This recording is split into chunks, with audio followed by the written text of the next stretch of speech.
Aptas Ayurveda. Reach Ayurveda to each. Charaka for One Earth. First ever national level Ayurveda documentary film contest on behalf of Charaka Jayanti 2023. Organized by Team Aptas. Title sponsored by Ashtavaidyan Thai Kattumos Vaidyaratnam Aushadashala Trishur, Kerala. Aptas Ayurveda is a group of passionate Ayurveda Vaidyas and students constantly working to reach Ayurveda to each. Every year on Charaka Jayanti, we come up with a unique contest to motivate our Ayurveda youth and promote thoughts of Acharya Charaka. This year, we are organizing a national level Ayurveda documentary film contest as Charaka for One Earth, which is unique and first of its kind in the field of Ayurveda.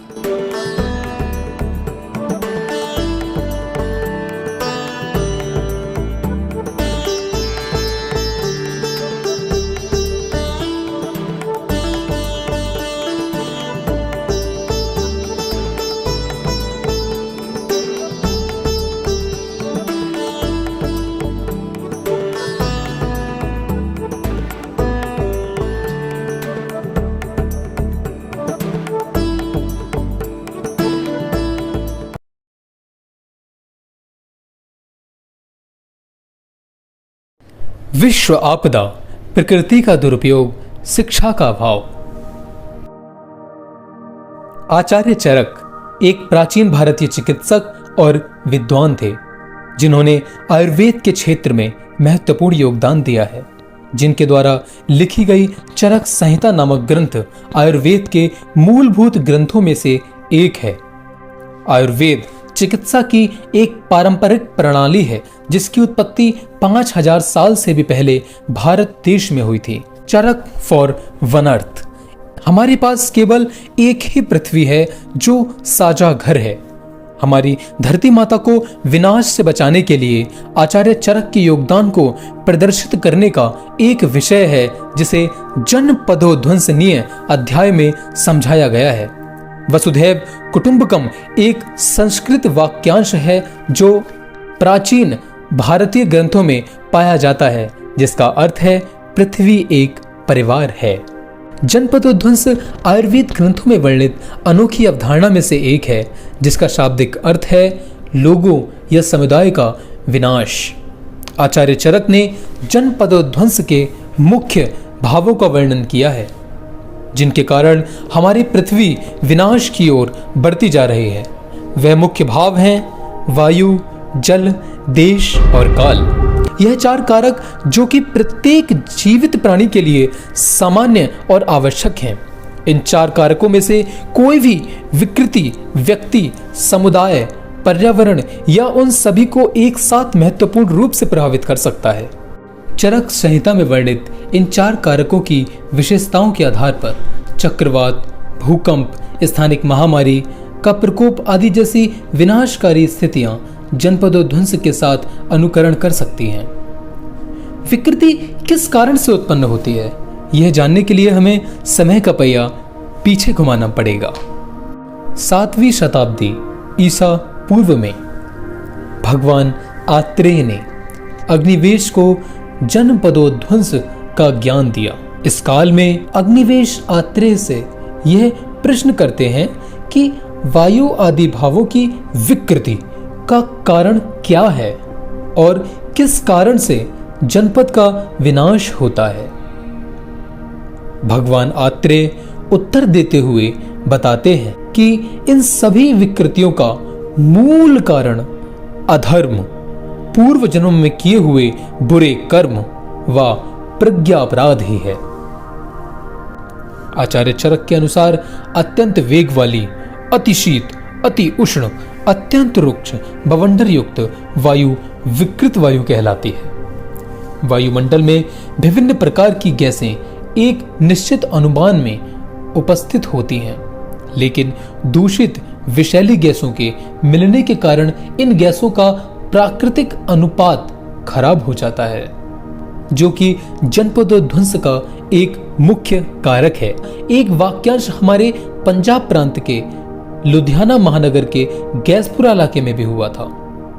इसके बारे में और जानकारी लेने के लिए हमने गैसपुरा के स्थानीय लोगों से बातचीत की। मैं सुबह मॉर्निंग में 6:30-7 बजे करीब उठ के उठा, तो बाहर लोगों को देखा हुआ था बेहोश हुए थे। तो देखा उसमें एक को उठाया, उठाने के बाद में एक को किसी टेम्पो में बैठा कर गई थी हॉस्पिटल भर्ती। फिर उसका गैस के स्मेल इतनी ज़्यादा था कि वहाँ खड़ा नहीं हुआ जा रहा था। उसके बाद में फिर सारे हट गए थे, अपने साथी भी लेकर चले गए थे। हाँ, उसके बाद जो भी अपने आसपास से ढाबे वाले झुग्गी वाले बच्चे कुचे थे उनको भी लेकर के साइड हो गए थे। बच्चे 7 से 8 के बीच में आधे घंटे 1 घंटे में जो था वो सारे इसी में हुआ। जब भी वायु की विकृति होती है तो वायु संचरित व्याधियों का होना स्वाभाविक है। इसका सस्पष्ट उदाहरण कोविड-19 महामारी आज से 3 साल पहले जब कोविड का संकट इस पूरे विश्व के ऊपर आया, तब प्रकृति ने ही ऐसा इतिहास रचाया कि उसने अपने आप को एक रुकावट की स्थिति पर ले आई। इससे क्या हुआ, जब मानव रुक गया तो प्रकृति ने अपने आप को हील करना शुरू कर दिया।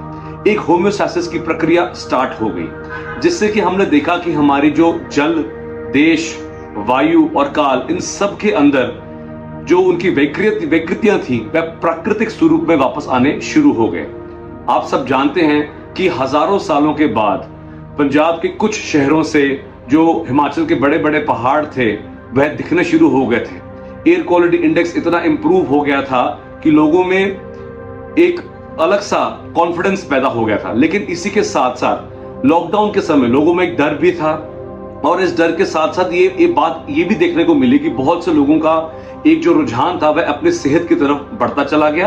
और जिन लोगों को अपनी इम्यूनिटी के बारे में जिन्होंने कभी सोचा ही नहीं था, वह हर व्यक्ति अपनी इम्यूनिटी के बारे में कैसा अच्छा खाएं, कैसा जीवन व्याप्त करें, ये सभी के बारे में उन्होंने सोचना स्टार्ट कर दिया था। जल है तो जीवन है, जीवन है तो पर्यावरण है, पर्यावरण है तो यह धरती है, इस धरती से हम सब हैं। जो देश नदियों को माता मानता है, जिस देश को कृषि प्रधान देश होने की उपाधि प्राप्त है, जिस देश में जल को देवता माना जाता है, आज हम उसी जल का अपमान कर रहे हैं। जल का पर्याप्त मात्रा में ना होकर अधिक या कम मात्रा में होना दोनों ही हानिकारक अवस्थाएं हैं। आचार्य चरक ने चरक संहिता के विमान स्थान के 3 अध्याय में यह बताया है, उद्गम तु खल्यवर्त विकृत गंध वर्ण रस स्पर्शवत क्लेद बहुलमुपक्रांत जलचर विहंगमुपक्षीण जलाशयम प्रीतिकरम अपगत गुणम विद्यात। जो जल अत्यंत विकृत गंध, वर्ण, रस और स्पर्श वाला हो, क्लेद युक्त हो, जिसमें रहने वाले जीव जंतु और पक्षी ने उससे छोड़ दिया हो, जलाशय, पोखरा, तालाब में जल बहुत घट गया हो, जो अच्छा ना लगे और गुणहीन हो गया हो, उसे रोगजनक जानना चाहिए। लुधियाना का विशैला नाला, बुढ़ा नाला, कभी चमचमाते पानी की धारा हुआ करता था। यह मौसमी जलधारा अब एक गंदा नाला बनकर रह चुका है, जिससे बेहद दुर्गंध आती है। इसी बुढ़े नाले में 1964 से पहले लगभग 56 प्रकार की मछली प्रजातियां अपना सकुशल जीवन व्यतीत करती थीं, और यह एक ताजे पानी का स्रोत हुआ करता था। लेकिन अब एक जलधारा के बजाय यह एक खुला गंदा नाला बनकर रह गया है। जनपद उध्वंस के अंतर्गत आने वाली विकृतियों में आचार्य चरक ने तीसरा भाव देश कहा है। देश से अभिप्राय भूमि विकृति से है, जिसका प्रमुख कारण मनुष्य है। मनुष्यों ने मिलकर आधुनिक जगत की स्थापना तो कर दी है, जिसमें हम नाना प्रकार की सुविधाओं का लाभ उठा रहे हैं। पहाड़ गिराए जा रहे हैं, जंगल काटे जा रहे हैं, जिससे अनेक भूस्खलन हो रहे हैं, भूकंप हो रहे हैं, धरती फट रही है, प्रकृति का विनाश हो रहा है। आचार्य चरक द्वारा बताई गई विकृतियों में आखिरी भाव काल है। शरद ऋतु में सामान्य रूप से अधिक सर्दी होना या कम होना या फिर ना होना, ग्रीष्म ऋतु में अत्यधिक गर्मी का होना या कम होना, उसी प्रकार वर्षा ऋतु में समय से पहले ही मॉनसून का आ जाना तथा अत्यंत वर्षा होना, कम होना या ना होना, यह सब काल की विकृति के कारण ही होती हैं। नमस्कार, मेरा नाम डॉक्टर निहारिका वात्स्यायन है। आज हम जनपद ध्वंस के बारे में बात करने वाले हैं। रेगुलरली हम जो आहार विहार जो हम रूटीन में अपना खाना ले रहे हैं, हम उसी के बारे में बात करेंगे। मॉर्निंग उठ के लोगों को सुबह 2-3 गिलास पानी पीने की आदत है। पहले तो सबसे पहले वही बंद करने की ज़रूरत है, उतना ही लो जितना हमारे शरीर को ज़रूरत है। देन उसके बाद अपना जो ब्रेकफास्ट है, जो हमारा सुबह का नाश्ता है, वो राजाओं की तरह होना चाहिए, सो दैट हमारा पेट भर के खाना हो। और देन दोपहर का खाना उससे लाइट एंड रात का खाना उससे लाइट। हमने कोविड में जंक फूड खा के और बिना एक्सरसाइज के हमने बहुत सारी प्रॉब्लम्स ऑब्वियसली करी हैं, like PCOD, obesity, skin diseases. हमने इन सब की तरफ गए हैं। वी वांट कि हम इससे वापस बाहर आए, तो हमें अपनी रूटीन को एक्सरसाइज के थ्रू, अपने आहार विहार के थ्रू हमें इसको दोबारा से अपनी इस साइकिल को ठीक करना चाहिए। आचार्य चरक द्वारा बताए गए इन विकृत भावों का मूल कारण अधर्म है, और जिस प्रकार युगों का आरंभ होता गया, अधर्म बढ़ता गया और अधर्म की वृद्धि के कारण आयु का ह्रास होता गया। प्राचीन काल में लोभ की उत्पत्ति अधर्म के अलावा किसी अन्य कारण से नहीं हुई। यदि हम अपने इतिहास पर एक नजर डालें तो हमें 4 युगों का वर्णन प्राप्त होता है: सतयुग, त्रेता युग, द्वापर युग और कलयुग। सर्वप्रथम हम बात करेंगे सतयुग की। 4800 दिव्य वर्ष का सतयुग होता है। सतयुग के 4800 दिव्य वर्ष के एक शतांश बीतने पर मनुष्य की आयु 400 वर्षों में से 399 वर्ष रह जाती है। सतयुग में मनुष्य देवों के समान प्रभाव वाले तथा देवताओं, देवऋषियों, यज्ञ विधायक वेद, यज्ञ कर्म को प्रत्यक्ष करने वाले होते थे। उनका शरीर दृढ़ होता था। वे सत्यवादी, विनम्र, दानी, तप, उपवास आदि व्रतों का पालन करने में तत्पर रहते थे। त्रेता युग, जिसकी अवधि 3600 दिव्य वर्ष है, जिसमें मानव की आयु 300 वर्ष रह गई। त्रेता में लोभ, झूठ, क्रोध, कठोरता, शोक, भय, जिस कारण त्रेता में धर्म का चतुर्थांश लुप्त हो गया। द्वापर युग, जिसकी अवधि 2400 दिव्य वर्ष की है। इस युग में गुणहीन आहार विहार के सेवन से मनुष्य का पहले की तरह स्थिर सबल शरीर न रहकर उचित पोषण न पाने से वायु विकारों की उत्पत्ति होने लगी। कलयुग, जिसकी अवधि 1200 दिव्य वर्ष की है। इस युग में लोभ, ईर्ष्या, मोह, अभिमान अपनी चरम सीमा पर पहुंच गया है। धनी व्यक्ति और धनी होता जा रहा है और गरीब व्यक्ति और भी गरीब होता जा रहा है। लड़ाई झगड़े, ईर्ष्या, द्वेष बढ़ते ही जा रहे हैं। जनपद ध्वंस का जो मुख्य कारण माना गया वो अधर्म माना गया। इसलिए ही जो है इसकी जो चिकित्सा है वो धार्मिक कार्य ही करना है, जिसके अंदर जो है वो आपका दैवव्यपाश्रय चिकित्सा जो है वो हम आयुर्वेद के अंदर बोलते हैं। और दैवव्यपाश्रय चिकित्सा के अंदर क्या है कि आपका जो है जैसे यज्ञ है, आप धार्मिक कार्य कर रहे हैं, आचार रसायन है। आचार रसायन के अंदर क्या है कि जैसे आपने सत्य बोलना है, चोरी नहीं करनी है, और जैसे हवन उवन आदि जो है वो कार्य जो है वो जनपद ध्वंस में माने गए हैं। ठीक है। और इसमें जो है वो सद्वृत्त का जैसे मैंने आपको बता ही दिया। दूसरा जो संशोधन माना गया, संशोधन के अंदर जो है वो पंचकर्म चिकित्सा जो है वो जनपद ध्वंस के लिए मानी गई है। जनपद ध्वंस की चिकित्सा वायु, जल, देश, काल, इन चारों के दूषित होने से अनेक प्रकार के रोगों की उत्पत्ति होती है। इन चारों भावों के दूषित होने पर मनुष्यों की औषधि द्वारा चिकित्सा करने पर ही वे दूर हो जाते हैं। कर्म पंचविदम तेषाम भेषजम परमुच्यते रसायनानां विधिवच्चोपयोग प्रशस्यते शस्यते देह वृत्तिश्च भेषजे पूर्वम उद्धृते।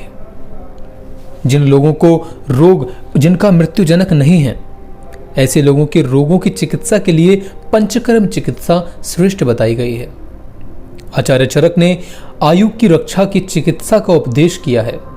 सत्य का पालन करना, सद्व्रत का पालन करना, प्राणी मात्र की दया करना, शांति रखना, ब्रह्मचारियों की सेवा करना, धार्मिक सात्विक वृद्धों तथा समर्पित पुरुषों के साथ बैठना उठना। आज के समय में बच्चे आधुनिक टेक्नोलॉजी में इतना लीन हो चुके हैं कि उनको अपने पर्यावरण, अपने वातावरण से कोई ताल्लुक नहीं है। आज के समय के बच्चे मोबाइल फोन के बिना खाना तक नहीं खाते। हमें चाहिए कि इन बच्चों को प्रकृति की रक्षा करने का ज्ञान दिया जाए। उन्हें बताया जाए कि किस प्रकार पेड़ पौधे लगाकर प्रकृति की रक्षा की जा सकती है। इस प्रकार जनपद ध्वंस को भी हम रोक सकते हैं।